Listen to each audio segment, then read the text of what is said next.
طائف بڑی خوبصورت بستی ہوا کرتی تھی، باغوں کی بستی تھی، پھولوں اور پھلوں کی مہک سے ہوائیں مخمور رہتی تھیں۔ طائف میں جا کر دکھی دل کھل اٹھتے تھے۔ یہ جنگجو سرداروں کی بستی تھی۔ یہ ثقیف جیسے طاقتور قبیلے کا مرکز تھا۔ اس بستی کے قریب اس قبیلے کی عبادت گاہ تھی، جس میں ثقیف، ہوازن اور چند اور قبائل کے دیوتا لات کا بت رکھا تھا، جو بت نہیں ایک چبوترا تھا۔ یہ قبائل اس چبوترے کو دیوتا کہتے اور اس کی پوجا کرتے تھے۔ اس عبادت گاہ میں ان کا کاہن رہتا تھا، جسے خدا کا اور دیوتا لات کا ایلچی سمجھا جاتا تھا۔ کاہن فال نکال کر لوگوں کو آنے والے خطروں سے آگاہ کر دیا کرتا تھا۔ کاہن کسی خوش نصیب کو ہی نظر آیا کرتا تھا۔ عام لوگوں کو کاہن نہیں، عبادت گاہ کے صرف مجاور ملا کرتے تھے۔ کاہن کو جو دیکھ لیتا وہ ایسے خوش ہوتا تھا جیسے اس نے خدا کو دیکھ لیا ہو۔ طائف کیونکہ ان کے دیوتا کا مسکن تھا، اس لیے یہ قبائل کا مقدس مقام تھا۔ ایک ہی مہینہ پہلے طائف میں جشن کا سما تھا۔ یہاں کے سردار اعلیٰ مالک بن عوف نے اپنے قبیلے جیسے ایک طاقتور قبیلے ہوازن اور کچھ اور قبیلوں کے سرداروں کو بہت بڑی ضیافت میں مدعو کیا تھا۔ علاقے کی چنی ہوئی خوبصورت ناچنے اور گانے والیاں بلائی گئی تھیں۔ ان کے رقص نے تماشائیوں پر وجد طاری کر دیا تھا۔ اس رات شراب کے مٹکے خالی ہو رہے تھے۔ اس رات اہل ثقیف اور اہل ہوازن نے عہد کیا تھا کہ وہ مکہ پر اچانک حملہ کر کے رسول اکرم صلی اللہ علیہ وآلہ وسلم اور مکہ کے تمام مسلمانوں کو ہمیشہ کے لیے ختم کر دیں گے۔ ان قبائل کے ایک ضعیف العمر سردار درید بن السما نے کہا تھا، اٹھو اور لات کے نام پر حلف اٹھاؤ کہ ہم محمد صلی اللہ علیہ وآلہ وسلم اور اس کے تمام پیروکاروں کو، جنہوں نے مکہ کے تمام بت توڑ ڈالے ہیں، ختم کر کے اپنی عورتوں کو منہ دکھائیں گے۔ مالک بن عوف، جس کی عمر ابھی 30 سال تھی، جوش سے پھٹا جا رہا تھا۔ اس نے کہا تھا کہ قبائل کا متحدہ لشکر مکہ میں مسلمانوں کو بے خبری میں جا دبوچے گا۔ اس رات مالک بن عوف، درید بن السما اور دوسرے قبیلوں کے سردار کاہن کے پاس گئے تھے۔ کاہن سے انہوں نے پوچھا تھا کہ وہ مکہ کے مسلمانوں کو بے خبری میں دبوچ سکیں گے، اور کیا ان کا اچانک اور غیر متوقع حملہ مسلمانوں کو گھٹنوں بٹھا سکے گا۔ کاہن نے انہیں یقین دلایا تھا کہ دیوتا لات نے انہیں آشیرواد دیا ہے۔ کاہن نے بڑے وثوق سے کہا تھا، مسلمانوں کو اس وقت پتہ چلے گا جب تمہاری تلواریں انہیں کاٹ رہی ہوں گی۔ اب ایک ہی ماہ بعد طائف کا حسن اداس تھا۔ بستی کے ماحول پر خوف و ہراس طاری تھا۔ اپنے دیوتا لات کی آشیرواد سے اور کاہن کی یقین دہانی سے ثقیف، ہوازن اور دیگر قبائل کا جو لشکر مکہ پر حملہ کرنے گیا تھا، وہ مکہ سے دور حنین کے مقام پر مسلمانوں کے ہاتھوں پٹ کر اور تتر بتر ہو کر واپس آ رہا تھا۔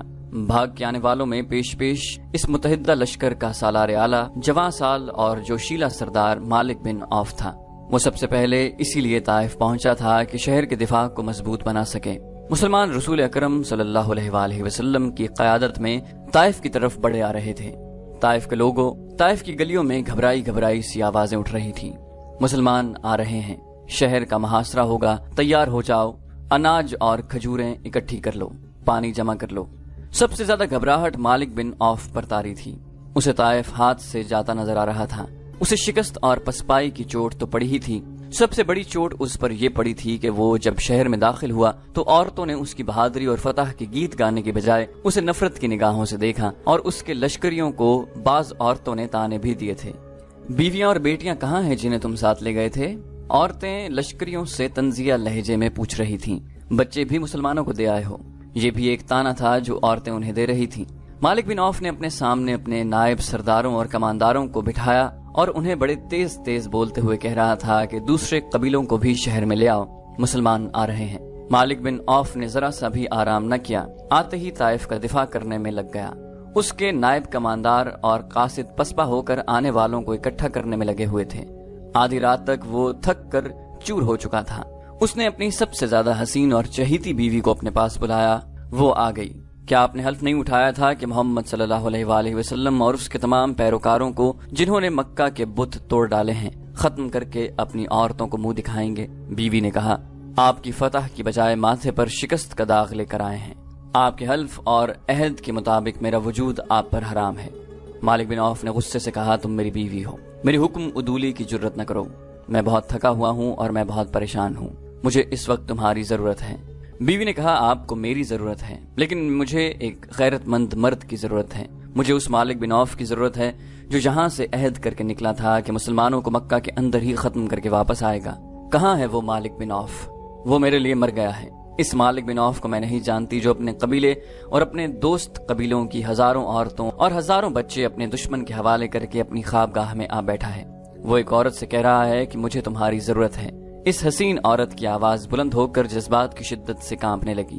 وہ مالک بن عوف کے پلنگ سے اٹھ کھڑی ہوئی اور کہنے لگی، آج رات تمہاری کوئی بیوی تمہارے پاس نہیں آئے گی۔ آج رات تمہاری کسی بیوی کو ان عورتوں کی آہیں اور فریادیں چین سے سونے نہیں دیں گی جو مسلمانوں کے قبضے میں ہیں۔ تصور میں لا ان عورتوں کو، ان نوخیز لڑکیوں کو جنہیں تو مسلمانوں کے حوالے کر رہا ہے۔ وہ اب مسلمانوں کے بچے پیدا کریں گی، بچے جو ان کے قبضے میں ہیں وہ مسلمان ہو جائیں گے۔ مالک بن عوف تو خطروں میں کود جانے والا خود سر آدمی تھا۔ اس نے اپنے بزرگ اور میدان جنگ کے منجھے ہوئے استاد درید بن السما کی پند و نصیحت کو ٹھکرا دیا تھا کہ وہ عقل و ہوش سے کام لے اور جوانی کے جوش و خروش پر قابو پائے۔ اب وہی مالک بن عوف اپنی بیوی کے سامنے یوں سر جھکائے بیٹھا تھا جیسے دہکتے ہوئے انگاروں پر کسی نے پانی چھڑک دیا ہو۔ اس کی مردانگی ختم ہو چکی تھی، تمام مسلمانوں کو ختم کرنے گئے تھے مالک۔ بیوی اب اس طرح بولنے لگی جیسے اس کی نگاہوں میں اتنے جری اور بہادر شوہر کا احترام ختم ہو چکا ہو۔ وہ کہہ رہی تھی، مسلمانوں کو ختم کرتے کرتے تم مسلمانوں کی تعداد میں اضافہ کرائے ہو۔ کاہن نے کہا تھا کہ کون کاہن؟ بیوی نے اس کی بات کاٹتے ہوئے کہا، وہ جو مندر میں بیٹھا فالے نکالتا رہتا ہے۔ تم جیسے آدمی اپنی قسمت اپنے ہاتھ میں رکھا کرتے ہیں اور اپنی قسمت اپنے ہاتھوں بنایا اور بگاڑا کرتے ہیں۔ تم نے کاہن سے پوچھا نہیں کہ اس کی فال نے جھوٹ کیوں بولا؟ مالک بن عوف اٹھ کھڑا ہوا، اس کی سانسیں تیزی سے چلنے لگیں، اس کی آنکھوں میں خون اترنے لگا۔ اس نے دیوار کے ساتھ لٹکتی ہوئی تلوار اتاری اور بیوی سے کچھ کہے بغیر باہر نکل گیا۔ طائف میں رات تو آئی تھی لیکن وہاں کی سرگرمیاں اور بھاگ دوڑ دیکھ کر دن کا گمان ہوتا تھا۔ باہر سے خبریں آ رہی تھیں کہ مسلمان طائف کی طرف بڑی تیزی سے بڑھے چلے آ رہے ہیں۔ لوگ دفاعی تیاریوں میں مصروف تھے۔ سب سے بڑا مسئلہ خوراک اور پانی کا تھا۔ بہت سے لوگ پانی جمع کرنے کے لیے حوض بنا رہے تھے۔ مالک بن عوف ان سرگرمیوں کے شور و غل میں سے گزرتا چلا جا رہا تھا۔ لوگ اتنے مصروف تھے کہ کسی کو پتہ نہ چلا کہ ان کے درمیان سے ان کا سالار اعلیٰ گزر گیا ہے۔ عبادت گاہ میں وہ کاہن جس نے کہا تھا کہ ثقیف اور حوازن مسلمانوں کو مکہ میں بے خبری میں جالیں گے، گہری نیند سویا ہوا تھا۔ اسے جگانے کی کوئی جرت نہیں کر سکتا تھا۔ وہ عبادت گاہ کے کسی اندرونی حصے میں سویا ہوا تھا۔ عبادت گاہ کے مجاور بیرونی کمرے میں سوئے ہوئے تھے۔ انہیں کسی کے قدموں کی آہٹ سنائی دی۔ یہ ان کے فرائض میں شامل تھا کہ کاہن کے کمرے تک کسی کو نہ پہنچنے دیں۔ 2-3 مجاور اٹھ کر باہر آ گئے۔ ایک کے ہاتھ میں مشل تھی۔ مالک بن عوف۔ ایک مجاور نے مالک کے راستے میں آ کر کہا، کیا قبیلے کا سردار نہیں جانتا کہ اس سے آگے کوئی نہیں جا سکتا؟ ہم سے بات کر مالک بن عوف۔ اور کیا تم نہیں جانتے کہ ایک سردار کا راستہ روکنے کا نتیجہ کیا ہو سکتا ہے؟ مالک بن عوف نے تلوار کے دستے پر ہاتھ رکھ کر کہا، میں کاہن کے پاس جا رہا ہوں۔ کاہن کے قہر کو سمجھ مالک۔ ایک اور مجاور نے کہا، کاہن جو اس وقت تمہیں سویا ہوا نظر آئے گا وہ لات کے حضور گیا ہوا ہے۔ اس حالت میں اس کے پاس جاؤ گے تو… مالک بن عوف ایسی ذہنی کیفیت میں تھا جس نے اس کے دل سے کاہن کا تقدس اور خوف نکال دیا تھا۔ ایک تو وہ بہت بری شکست کھا کر آیا تھا، دوسرے اس کی بیوی نے اسے دھتکار دیا تھا جسے وہ دل و جان سے چاہتا تھا۔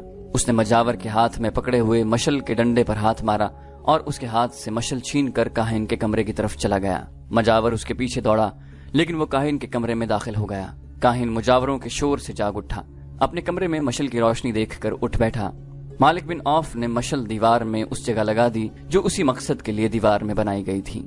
مالک بن عوف نے کہا، مقدس کاہن، میں پوچھنے آیا ہوں کہ تمہاری شکست کا سبب کیا ہوا؟ کاہن نے اس کی بات پوری کرتے ہوئے کہا، کیا میں نے کہا نہیں تھا کہ ایک حام کی قربانی دو؟ اور مقدس کاہن، مالک بن عوف نے کہا، تم نے یہ بھی کہا تھا کہ حام نہ ملے تو اپنے قبیلے سے کہو کہ اپنے خون کی اور اپنی جانوں کی قربانی دیں۔ تم نے کہا تھا کہ حام کی تلاش میں وقت ضائع نہ کرنا۔ تم نے کہا تھا کہ مسلمان لڑنے کے لیے تیار نہیں ہوں گے۔ کیا تو اپنے دیوتا سے باز پرس کرنے آیا ہے کہ دشمن نے تمہیں شکست کیوں دی؟ کاہن نے پوچھا۔ میں نے کہا تھا نا، پیٹھ نہ دکھانا۔ کیا تیرے لشکر نے پیٹھ نہیں دکھائی؟ تیرے لشکر میں تو اتنی سی بھی غیرت نہیں تھی کہ اپنی عورتوں اور بچوں کی حفاظت کرتا۔ میں پوچھتا ہوں، تم نے کیا کیا؟ مالک بن عوف نے پوچھا، اگر سب کچھ ہمیں ہی کرنا تھا تو تم نے کیا کمال دکھایا؟ تم نے کیوں کہا تھا کہ مسلمانوں کو اس وقت پتہ چلے گا جب تمہاری تلواریں انہیں کاٹ رہی ہوں گی؟ کیا تم نے ہمیں دھوکہ نہیں دیا؟ کیا یہ درست نہیں کہ محمد صلی اللہ علیہ وآلہ وسلم سچے ہیں جس نے تمہاری فال کو جھٹلا دیا؟ اگر تم کاہن نہ ہوتے تو میں تمہیں قتل کر دیتا۔ اب طائف پر بہت بڑا خطرہ آ رہا ہے۔ کیا تم اپنے دیوتا کی بستی کو بچا سکتے ہو؟ کیا تم مسلمانوں پر قہر نازل کر سکتے ہو؟ پہلی بات یہ سن لے عوف کے بیٹے، کاہن نے کہا۔ کاہن کو دنیا کی کوئی طاقت قتل نہیں کر سکتی۔ کاہن کی جب عمر ختم ہوتی ہے تو وہ دیوتا لات کے وجود میں تحلیل ہو جاتا ہے۔ تو مجھ پر تلوار اٹھا کر دیکھ لے، اور دوسری بات یہ ہے کہ مسلمان طائف تک پہنچ سکتے ہیں، یہاں سے زندہ واپس نہیں جا سکتے۔ جس وقت مالک بن عوف کاہن کے کمرے میں داخل ہوا تھا، اس وقت کسی انسان کی شکل کا ایک سایہ عبادت گاہ کی عقبی دیوار پر رینگ رہا تھا۔ وہ جو کوئی بھی تھا وہ اپنی جان کا خطرہ مول لے رہا تھا۔ مالک بن عوف ہی تھا جو سرداری کے روب میں رات کے وقت کاہن کے کمرے تک پہنچ گیا تھا۔ یہ عبادت گاہ صدیوں پرانی تھی۔ عقبی دیوار میں چھوٹا سا شگاف تھا۔ وہ انسان جس کا سایہ دیوار پر رینگ رہا تھا اس شگاف میں داخل ہو گیا۔ آگے اونچی گھاس اور جھاڑیاں تھیں۔ وہ انسان گھاس اور جھاڑیوں میں سے یوں گزرنے لگا کہ اس کے قدموں کی آہٹ یا ہلکی سی سرسراہٹ بھی سنائی نہیں دیتی تھی۔ وہ گھاس اور جھاڑیوں میں سے گزر کر اس چبوترے پر جا چڑھا جس پر عبادت گاہ کی عمارت کھڑی تھی۔ اس طرف کے دروازے کے کواڑ دیمک خوردہ تھے۔ وہ انسان کھائے ہوئے ان کواڑوں میں سے گزر کر عبادت گاہ میں داخل ہوا۔ آگے تاریک غلام گردش تھی۔ اس انسان نے جوتے اتار دیے اور دبے پاؤں آگے بڑھتا گیا۔ اس گھپ اندھیرے میں وہ یوں چلا جا رہا تھا جیسے پہلے بھی جہاں آیا ہو۔ وہ غلام گردش کی بھول بھلائیوں میں سے گزرتا کاہن کے کمرے کے نزدیک پہنچ گیا۔ اسے کاہن کی اور کسی اور کی باتیں سنائی دیں۔ وہ مالک بن عوف تھا جو کاہن کے ساتھ باتیں کر رہا تھا۔ یہ انسان رک گیا۔ اسے کاہن کے کمرے سے آتی ہوئی مشل کی روشنی نظر آ رہی تھی۔ مالک بن عوف کاہن سے اتنا مروب ہوا کہ وہ سر جھکائے ہوئے وہاں سے نکل گیا۔ یہ انسان جو قریب ہی کہیں چھپ گیا تھا آگے بڑھا۔ کاہن دروازے کی طرف دیکھ رہا تھا۔ اس کی آنکھیں حیرت سے کھل گئیں کیونکہ اس کے سامنے ایک جوان سال لڑکی کھڑی تھی۔ اس لڑکی کو وہ پہچانتا تھا۔ یہ وہی یہودی لڑکی تھی جسے ایک ضعیف العمر یہودی کاہن کے پاس تحفے کے طور پر لایا گیا تھا، اور اس لڑکی کے ساتھ اس نے سونے کے 2 ٹکڑے کاہن کی نظر کیے تھے۔ یہ کاہن کا انعام یا معاوضہ تھا۔ کاہن نے اسے یقین دلایا تھا کہ ثقیف اور حوازن کے قبیلے مسلمانوں کو مکہ میں ہمیشہ کے لیے ختم کر دیں گے۔ اس نے اس بوڑھے یہودی سے کہا تھا، دیوتا لات کا اشارہ کبھی غلط نہیں ہو سکتا۔ بوڑھا یہودی اس یہودی لڑکی کو کاہن کے پاس ایک رات کے لیے چھوڑ گیا تھا۔ طائف میں وہ اس خوشخبری کا منتظر بیٹھا تھا کہ ثقیف، حوازن اور ان کے دوست قبیلوں نے اسلام کو مسلمانوں کے خون میں ڈبو دیا ہے۔ لیکن ہوا یہ کہ مالک بن عوف سر جھکائے ہوئے طائف میں داخل ہوا۔ پھر اس کے لشکری قدم گھسیٹتے ہوئے 2-2 4-4 کی ٹولیوں میں طائف میں آنے لگے۔ بوڑھے یہودی کی کمر عمر نے پہلے ہی دوہری کر رکھی تھی۔ مالک بن عوف کو شکست خوردگی کی حالت میں واپس آتے دیکھ کر اس کی کمر جیسے ٹوٹ ہی گئی ہو۔ اس کی کمر پر آخری تنکا اس یہودی لڑکی نے رکھ دیا جسے وہ انعام کے طور پر کاہن کے حوالے کر آیا تھا۔ میں حیران ہوں کہ تم جیسے جہاں دیدہ بزرگ نے دھوکہ کھایا، لڑکی نے اسے کہا تھا۔ میں اس مکروہ کاہن کے کسی ایک لفظ پر یقین نہیں کیا۔ مجھے اس مکروہ کاہن کے کسی ایک لفظ پر یقین نہیں آ رہا تھا۔ میں نے تمہارے حکم سے اپنی عصمت قربان کر دی، میرے حکم سے نہیں۔ بوڑھے یہودی نے کہا، خدائے یہودا کے حکم سے تمہاری عصمت کی قربانی رائے گاہ نہیں جائے گی۔ یہودیوں میں یہ رواج عام تھا جو ابھی تک چلا رہا تھا کہ میدان جنگ میں آنے سے گریز کرتے تھے۔ وہ ایسی چال چلتے تھے کہ اپنے دشمنوں کو آپس میں لڑا دیا کرتے تھے۔ اس کے لیے وہ دولت کے ساتھ ساتھ اپنی بیٹیوں کی عصمت بھی ایک کامیاب حربے کے طور پر استعمال کرتے تھے۔ یہودیوں کے معاشرے اور مذہب میں عصمت اور آبرو کی کوئی قدر و قیمت نہیں تھی، لیکن یہ لڑکی اپنی قوم سے بہت ہی مختلف ثابت ہوئی تھی۔ وہ بوڑھے یہودی پر ٹوٹ ٹوٹ پڑتی اور کہتی تھی کہ مسلمانوں کا قلع کما ہو جاتا تو وہ فخر سے کہتی کہ اس نے اس مقصد کے لیے اپنی عصمت کی قربانی دی ہے، اور وہ یہ بھی کہتی کہ کاہن نے انہیں دھوکہ دیا ہے۔ رات کو جب بوڑھا یہودی گہری نیند سویا ہوا تھا، یہ لڑکی اٹھی۔ اس نے خنجر اپنے تکیے کے نیچے رکھا ہوا تھا۔ اس نے خنجر نکالا اور اپنے کپڑوں کے اندر چھپا لیا۔ وہ دبے پاؤں باہر نکل گئی۔ ہم جانتے تھے کہ ہمارا جادو تمہیں ایک بار پھر ہمارے پاس لے آئے گا، کاہن اس لڑکی سے کہہ رہا تھا۔ آؤ، دروازے پر کھڑی کیا کر رہی ہو؟ لڑکی آہستہ آہستہ آگے بڑھی اور کاہن کے قریب جا رکی۔ جادو نہیں، انتقام کہو، لڑکی نے اپنی دھیمی آواز میں کہا۔ اس میں قہر اور غضب چھپا ہوا تھا۔ مجھے انتقام کا جادو یہاں تک لے آیا ہے۔ کیا کہہ رہی ہو لڑکی؟ کاہن نے حیرت زدہ مسکراہٹ سے کہا۔ تم مالک بن عوف سے انتقام لینا چاہتی ہو؟ وہ جا چکا ہے، وہ مجھے قتل کرنے آیا تھا۔ کیا کوئی انسان اتنی جرت کر سکتا ہے کہ لات کے کاہن کو قتل کر دے؟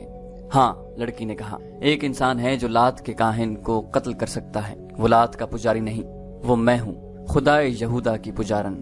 لڑکی نے پلک جھپکتے کپڑوں کے اندر سے خنجر نکالا اور کاہن کے دل میں اتار دیا۔ اس کے ساتھ ہی لڑکی نے کاہن کے منہ پر ہاتھ رکھ دیا کہ اس کی اونچی آواز نہ نکلے۔ لڑکی نے خنجر نکالا اور کاہن کی شہرک کاٹ دی۔ وہ بڑے اطمینان سے کاہن کے کمرے سے نکلی اور اس رستے جس رستے سے وہ آئی تھی عبادت گاہ کے احاطے سے نکل گئی۔ مالک بن عوف اپنی خوابگاہ میں سر جھکائے بیٹھا تھا۔ اس کی چہیتی بیوی اس کے پاس بیٹھی تھی۔ غلام نے اطلاع دی کہ ایک اجنبی جوان عورت آئی ہے جس کے کپڑے خون سے لال ہیں اور اس کے ہاتھ میں خون آلود خنجر ہے۔ مالک بن عوف جو نیم مردہ نظر آ رہا تھا اچھل پڑا اور بولا کہ اسے اندر لے آؤ۔ اس کی اور اس کی بیوی کی نظریں دروازے پر جم گئیں۔ وہ جوان عورت دروازے میں آن کھڑی ہوئی اور بولی، جو کام تم نہیں کر سکے تھے وہ میں کر آئی ہوں۔ میں نے کاہن کو قتل کر دیا ہے۔ مالک بن عوف پر سناٹا طاری ہو گیا۔ اس کے چہرے پر خوف کی پرچھائیاں نظر آنے لگی۔ اس نے لپک کر تلوار اٹھائی اور نیام پرے پھینک کر لڑکی کی طرف بڑھا۔ اس کی بیوی راستے میں آ گئی۔ اس لڑکی نے جو کچھ کیا ہے ٹھیک کیا ہے۔ بیوی نے اسے کہا، تمہیں جھوٹے سہارے اور جھوٹے اشارے دینے والا مر گیا ہے، اچھا ہی ہوا۔ تم نہیں جانتی ہم پر کیا قہر نازل ہونے والا ہے۔ مالک بن عوف نے کہا، تم پر کوئی قہر نازل نہیں ہوگا۔ یہودی لڑکی نے کہا، کیا کاہن نے تمہیں کہا نہیں تھا کہ کاہن کو کوئی قتل نہیں کر سکتا، اور کاہن کی جب عمر پوری ہو جاتی ہے تو وہ دیوتا لات کے وجود میں تحلیل ہو جاتا ہے۔ اگر تم میں جرت ہے تو لات کے مجاوروں سے کہو کہ اپنے کاہن کی لاش لات کے وجود میں تحلیل کر دیں۔ اس کی لاش کو باہر رکھ دو، پھر دیکھو گدھ اور کتے کس طرح کھاتے ہیں۔ مالک بن عوف کی بیوی نے مالک کے ہاتھ سے تلوار لے لی اور پلنگ پر پھینک دی۔ ہوش میں آ عوف کے بیٹے، بیوی نے اسے کہا، اپنی قسمت اس شخص کے ہاتھ میں نہ دے جو ایک لڑکی کے خنجر سے قتل ہو گیا ہے۔ اس نے غلام کو بلایا اور اسے کہا، یہ لڑکی ہماری مہمان ہے، اس کے غسل اور آرام کا انتظام کرو۔ مالک بن عوف کے چہرے سے خوف کا تاثر دھلنے لگا۔ بیوی نے اس کے خیالوں میں انقلاب برپا کر دیا۔ صبح طلوع ہو رہی تھی جب شکست اور غم کے مارے ہوئے مالک بن عوف کو دو اطلاعیں ملی۔ ایک یہ کہ رات کو کاہن قتل ہو گیا ہے، اور مجاور یہ کہہ رہے ہیں کہ رات مالک بن عوف کے سوا کاہن کے کمرے میں اور کوئی نہیں گیا تھا، اور نہ رات کے وقت کسی کو وہاں جانے کی اجازت ہے۔ مجاوروں نے یہ مشہور کر دیا تھا کہ کاہن کو مالک بن عوف نے قتل کر دیا ہے۔ مالک بن عوف کو دوسری خبر یہ ملی کہ مسلمان جو طائف کی طرف بڑے چلے آ رہے تھے معلوم نہیں کدھر چلے گئے ہیں۔ یہ خبر ایسی تھی جس نے مالک بن عوف کے حوصلے میں کچھ جان پیدا کر دی۔